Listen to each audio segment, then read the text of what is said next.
Olá, meus amores e minhas amoras, estamos de volta para mais uma aula de história. E a gente está aprendendo mais sobre a antiguidade, né? Então hoje a gente vai ver vai imaginar, vai supor, inferir através do patrimônio cultural deixado por esses povos, como era o cotidiano lá na antiguidade, tá bem? Então, a gente, recapitulando o que a gente já viu até aqui, estudamos sobre como a agricultura contribuiu para a formação das cidades e como as cidades vêm contribuindo, né, a vida ali nas cidades, na comunidade, vem contribuindo para o desenvolvimento de conceitos como cidadania, entre outros, tá bem? Vimos como muitas das sociedades antigas eram formadas no quê? Na desigualdade social, né? A base ali na desigualdade social. Falamos sobre como as lutas e as reivindicações são importantes para a transformação das sociedades.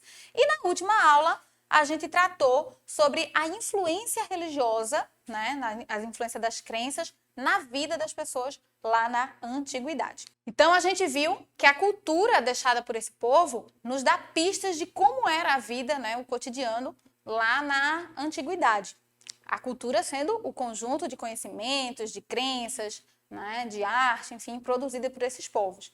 E a gente viu que a cultura ela pode ser material e imaterial. Então dá uma olhadinha aqui comigo na tela, pessoal. O patrimônio cultural de uma população, de um povo, é tudo aquilo que eles produzem de cultura e que fica como marca registrada deles, tá certo? Então, a cultura não pode ser material e imaterial, a mesma coisa é o patrimônio, tá bem? O patrimônio cultural ele pode ser material, como a arte, a arquitetura, os objetos, os adereços, né? Vasos, joias, enfim, produzidas por esse povo, tá bem? E pode ser imaterial, como a religião, as tradições, as danças, as formas de se alimentar. Então é só você pensar comigo. Patrimônio material, né? Patrimônio cultural material, matéria. Matéria. Patrimônio cultural imaterial é algo abstrato, algo que a gente não consegue pegar, mas a gente consegue sentir, ou consegue saber, ou consegue ouvir, enfim, consegue vivenciar, tá bem? E a gente sabe que são justamente a cultura material, justamente a cultura material deixada por esse povo, por esses povos, que nos dá dicas de como eram, então, vivenciadas aí as culturas imateriais no dia a dia dessas pessoas, né? Mas vamos ver se vocês entenderam direitinho o que é que eu tô falando. Quando a gente olha para essa arte aqui, ó, uma pintura de cerca de 3.300 anos, retratando aí o faraó Ramsés, entre os deuses Horus e Anubis, né? Então, preste atenção aí nessa figura. Essa é um patrimônio cultural imaterial ou material? Bem, pessoal, então acertou quem pensou que é um patrimônio material, tá certo, gente? Então, as artes, as arquiteturas que, por exemplo, tinham naquelas tumbas dos egípcios, né? São patrimônios materiais, tá certo, gente? É matéria. Mas que muitas vezes lá está escrito, está registrado comportamentos, saberes, costumes que fazem parte do patrimônio imaterial desses povos e nos ajuda a entender mais sobre o cotidiano deles. Inclusive, é justamente essas artes aqui, ó, deles, que fazem com que a gente saiba como é que eles se alimentavam, o que é que eles, enfim, cultivavam naquele solo, tá certo? Então, graças a essas pinturas, a gente pode saber como é que esses povos se alimentavam também. E o que a gente se alimenta, né, fala muito também sobre nós, sobre os nossos costumes, os nossos valores. Então, lá no Egito Antigo, por exemplo, o trigo e os derivados de trigo, como o pão, a ervilha, a cevada, a cerveja, a lentilha, a tâmara e o melão, eram frutas também bem... Voltando, por favor. Vamos lá mais uma vez. Então, essa arte material deixada por esses povos, né, nos ajuda a conhecer mais sobre como eles se alimentavam.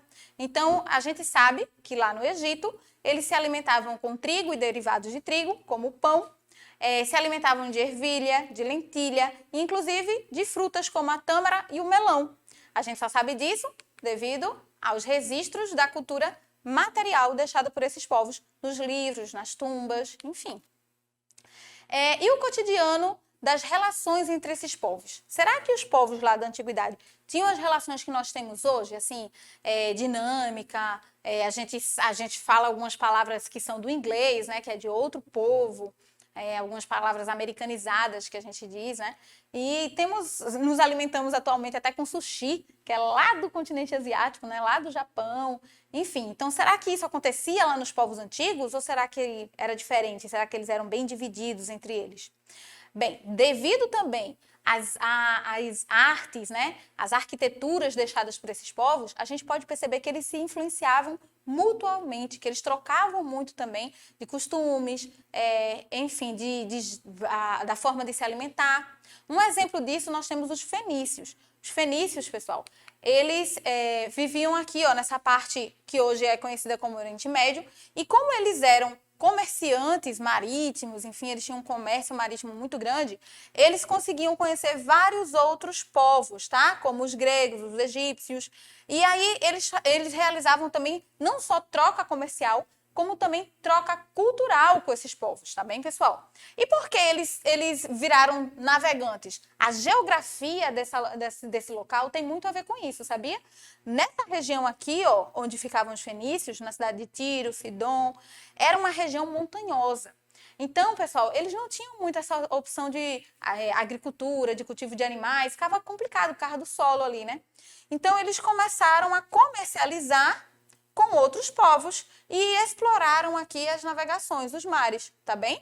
Se tornaram os primeiros comerciantes marítimos aí a dominar o mar do Mediterrâneo, tá bem? E através disso realizaram muitas trocas culturais. Isso é perceptível, dá para perceber isso na arte dos fenícios. Você percebe muita influência dos egípcios, dos gregos, nessa arte dos fenícios, tá? Então, é um exemplo aí de como aconteciam essas trocas culturais entre esses povos, tá bem? Então, olha, quando a gente enxerga aqui o planisfério político do nosso mundo, onde você pensa que ficavam os fenícios? Dá uma olhadinha, faz como se fosse um quebra-cabeça, tenta achar aí onde é que ficavam os fenícios.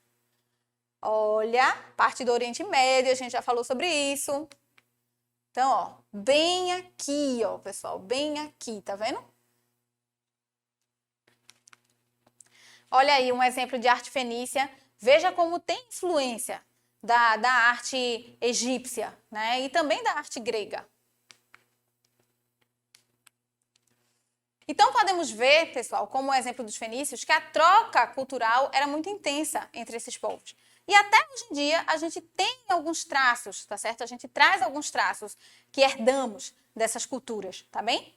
E isso se deve também ao governo de Alexandre, o grande imperador da Macedônia, que era uma cidade lá na Grécia. E esse imperador, ele transformou a Macedônia num grande império, né? Ele dominou a Grécia, certo? E espalhou a cultura grega no Egito, na Pérsia, na Índia. Ele saiu divulgando essa cultura grega e fez com que isso ficasse presente, né? Fosse perpetuado ao longo do tempo, e por isso até hoje nós temos alguns traços dessas culturas também. Como, por exemplo, a gente falou do exemplo da cidadania, né? Da ideia de cidadania. Então, o centro cultural desse império era a cidade de Alexandria, que olha que coincidência, lá nessa cidade tinha a maior biblioteca da antiguidade. E também o maior farol. O farol serve para quê, pessoal? Farol serve para guiar as pessoas, né, que estão no mar à noite. Então fica lá o farol aceso e as pessoas conseguem se situar e saber onde está o porto. E a biblioteca também serve para nos situar, né? Tem na escuridão ali, tem vários livros que vão científicos, enfim, que vão nos dar um direcionamento, né? Então isso era presente lá na cidade de Alexandria, né? Bem uma grande coincidência aí que a gente tem na história. Então, pessoal, como era o cotidiano? O que é que a gente pode supor, o que é que a gente pode inferir através dessas artes materiais, né, desses patrimônios materiais deixados aí, sobre o cotidiano dos homens e das mulheres? Segundo os registros, né, inclusive escritos, deixados aí por esses povos, a gente pode perceber que as atividades domésticas, religiosas, de trabalho e de lazer, era o que dividia o tempo dos homens e das mulheres lá na antiguidade. Mas a depender da sociedade, da população onde esse homem ou essa mulher vivia, eles teriam comportamentos, eles teriam espaços na sociedade diferentes. Por exemplo, lá na Macedônia, as mulheres pobres, elas podiam trabalhar, e elas tinham que trabalhar, né? Normalmente como artesãs. Já as mulheres ricas mal saíam de casa, tá certo? E também não podiam exercer poderes políticos e cargos políticos, né? Isso lá no Egito já era diferente. Lá no Egito as atividades não se diferenciavam entre homens e mulheres. Um homem poderia cozinhar, por exemplo, ou tecer algo, né, produzir uma roupa, enfim. E as mulheres, elas podiam comercializar, vender algo, comprar algo, enfim, não tinha muito isso de divisão de tarefas por gênero. Apesar de que no Egito, as mulheres também não exerciam cargo no Estado, funções no Estado. Tá certo? Mas tinham uma expressão maior. Em relação à Grécia, vamos ler comigo aqui rapidinho um pouquinho sobre a vida doméstica na Grécia Antiga. Na Grécia Antiga, a maioria das casas tinha espaços comuns como o pátio interno, depósitos e dormitórios. Existiam também divisões entre os espaços destinados aos homens e às mulheres. O local destinado às atividades dos homens se chamava andron. E ali se reuniam para conversar, contar e ouvir música. Cantar e ouvir músicas. O local reservado às mulheres era o gineceu. E ali faziam atividades como a tecelagem e a preparação de farinhas. Na Grécia Antiga, as mulheres não tinham acesso à educação ou à atividade política.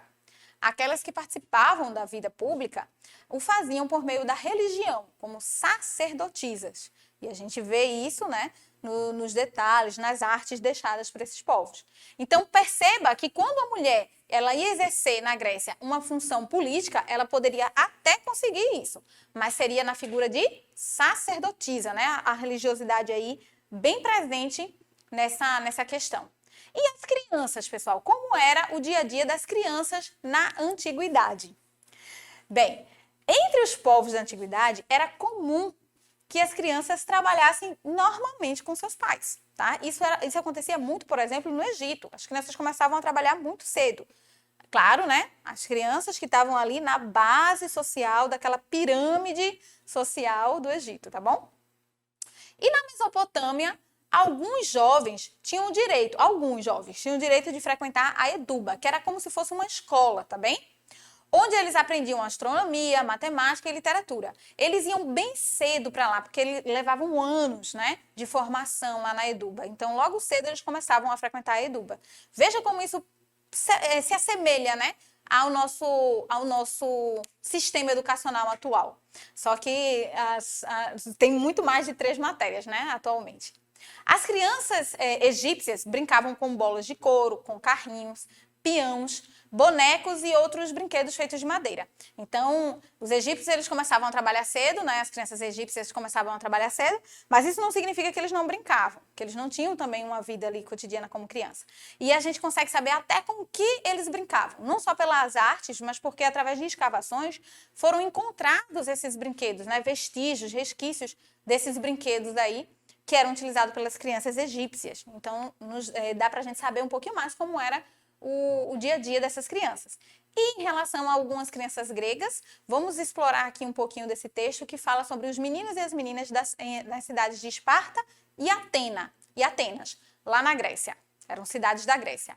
Em Esparta, cidade da Grécia Antiga, a concepção de infância estava ligada às obrigações cívicas. As crianças iam para a escola aos 7 anos. Os meninos deixavam a casa dos pais para receber uma educação voltada para a guerra. O treinamento era muito difícil e eles só voltavam para casa quando ingressavam na vida adulta. As meninas recebiam desde a infância um rigoroso treinamento físico e psicológico, porque se esperava que elas se tornassem as mães dos guerreiros que no futuro serviriam a Esparta, a cidade de Esparta. E em Atenas? Os meninos de famílias mais ricas recebiam educação formal. Eles aprendiam a ler, a escrever, a recitar poemas e até a cantar ou tocar um instrumento musical. As meninas, por sua vez, eram educadas para a vida doméstica e para a maternidade. Elas aprendiam a fiar, a tecer, a cozinhar e brincavam com bonecas. Então, a gente percebe aí que na Grécia existia uma divisão bem grande de como é que seria a infância dos meninos e das meninas, né? E também a gente pode perceber uma diferença na classe social. As pessoas mais abastadas, né, mais ricas, elas iam ter uma educação mais voltada aí para a arte, para a poesia, para a literatura, para a formação moral, para a formação cognitiva, né, dessas pessoas. Já as pessoas menos favorecidas ou que moravam em Esparta, tá certo? Lá na cidade de Esparta, ela mais valorizada a formação física, né? A formação da disciplina e da força bruta das pessoas, a preparação para a guerra, para servir, para proteger ali a cidade. Então, desde pequeno, aos 7 anos, eles já iam como se fosse para um colégio interno. Só que um colégio interno que era um quartel, né? Que eles iam se preparar para a guerra, para a luta. Tá? Então, a vida aí da infância, né? Das crianças lá na Grécia não era muito fácil, né? E era bem ligado às funções cívicas das pessoas. Será que isso tem relação também com a nossa vida hoje em dia? O que é que você acha? Então, vamos revisar o que é que a gente falou hoje. Falamos sobre como os patrimônios culturais de um povo pode trazer informação sobre eles, né? Aprendemos que os costumes cotidianos de um povo, dos povos antigos, eram diversificados e influenciados também pela sua geografia. E deixamos o questionamento. Quais comportamentos você acredita que herdamos, que conservamos ainda hoje na nossa sociedade? Então, eu espero ter conseguido te ajudar a entender um pouco mais sobre esse assunto e nos vemos na próxima aula. Um forte abraço para vocês, continuem se cuidando. Logo, logo a gente está de volta com as aulas presenciais. Cheiro!